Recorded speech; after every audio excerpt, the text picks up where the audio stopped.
Sir Quain and the Armadillo.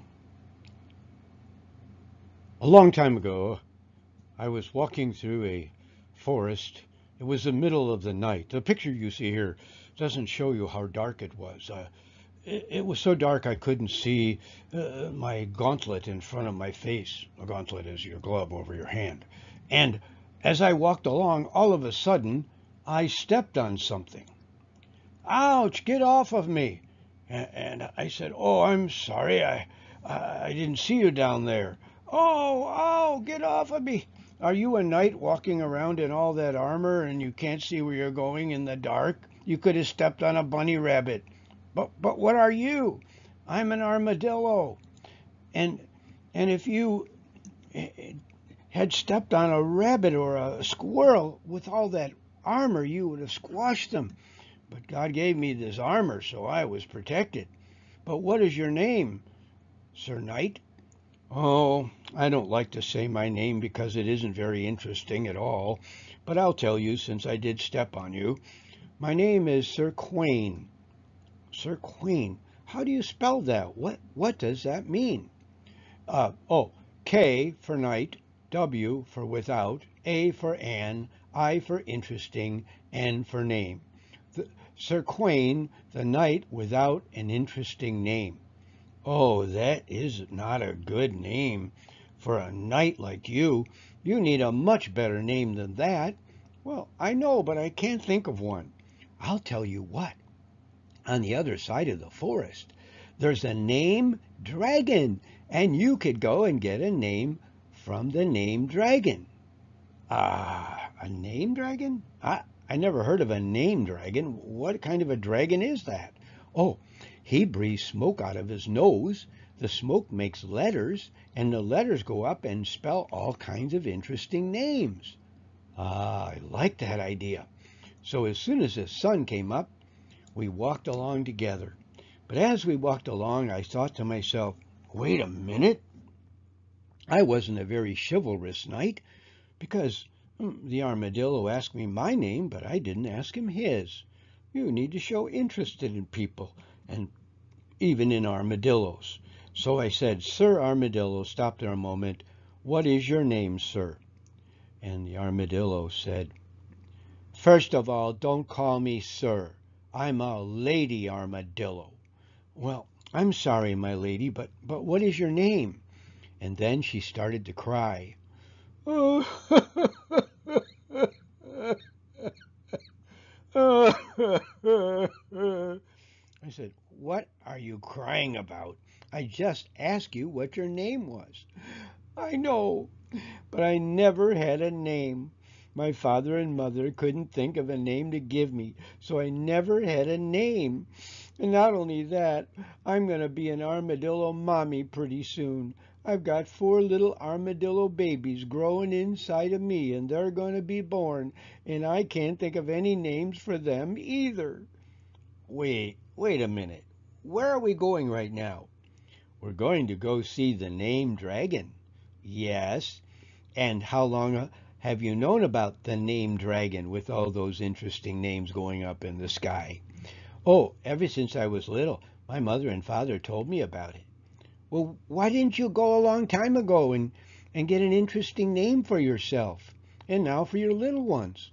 Well, I couldn't because, you see, the name dragon's favorite food is armadillos.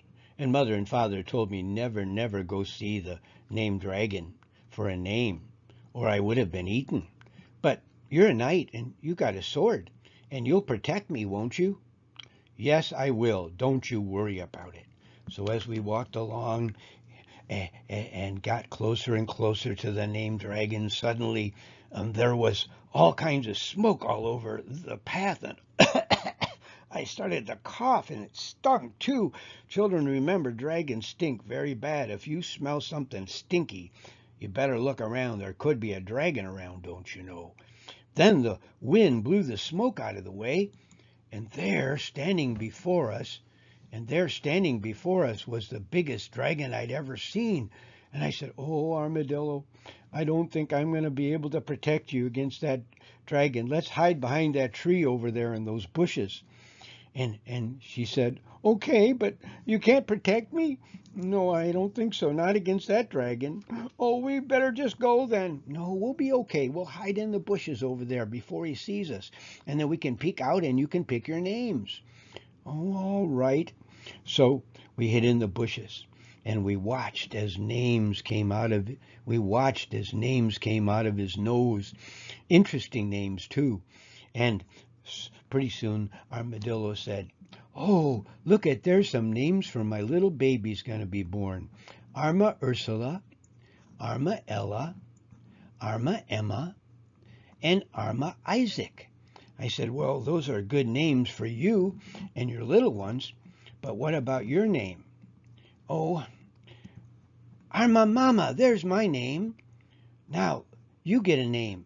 "Oh, I don't think it's going to be a knightly name. We better go." "No, no, keep looking." But as we looked, all of a sudden the dragon saw us peeking out from behind the bushes and came down and swallowed. And he came down and he swallowed Arma Mama right down his smoky throat. And I said, "What kind of a knight am I that I was going to protect Arma Mama? Now she's in the belly of that old dragon. Oh." And I said, "You bad dragon, why don't you try to swallow me?" And I was thinking of an idea now. And so the dragon said, "All right, I will." And he came down to swallow me. But what I did, I stuck my sword between his teeth and he couldn't close his mouth. I reached down in his smoky throat and got a hold of the tail of Arma Mama and threw her out. And I said, "Are you okay?" "Yes, I'm okay, but my 4 little babies popped out of me and they're in the belly of the dragon now. Oh, please go get my little babies too." And so I said, "All right." And so I reached down into the dragon's smoky throat and I grabbed a hold of one of their little paws and the others hung on to each other's tails and I pulled them out and I threw them over to by Arma Mama.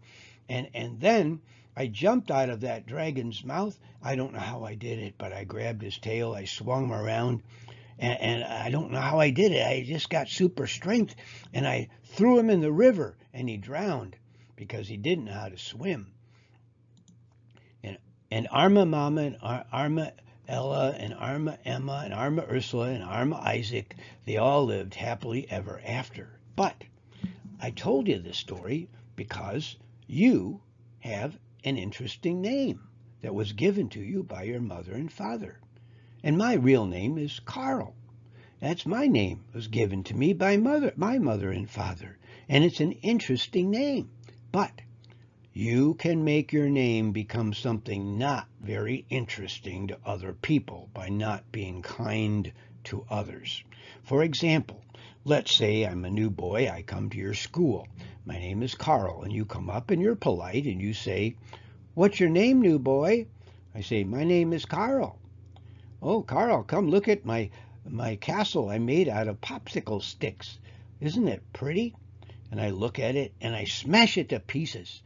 And then I see a little boy about to sit down at his chair at his table, and I run over and pull it out from under him, and he falls on the floor. I see a little girl, and I go over to her and I look at her hair, and I reach out and I pull her hair. Now the next day, if I come back to your school again, and somebody wasn't there that day I did all these mean things, and they say to you, "What's that name of that new boy coming? Do you know him?" You're going to say my name like this: "That's Karl. Ooh, he's not a very kind person. He's not a person of chivalry. Doesn't know how to do the right things." See what happened to my interesting name that my mother and father gave me? But if I came to your school and instead of doing all those bad things and you showed me your popsicles castle, I said, "Oh, wow, that's a beautiful castle." And I saw a little boy about to sit down at his chair, but it wasn't under him far enough, and I run over and I pushed it under him so he didn't fall down and on the floor. And then I saw a little girl, and I went over and said, "You got the prettiest hair I've ever seen." Don't you see? My name would be interesting to people now because I'm kind to others. And that's the lesson of Sir K.W.A.I.N and the Armadillo and how to keep your name and your reputation as an interestingly kind person.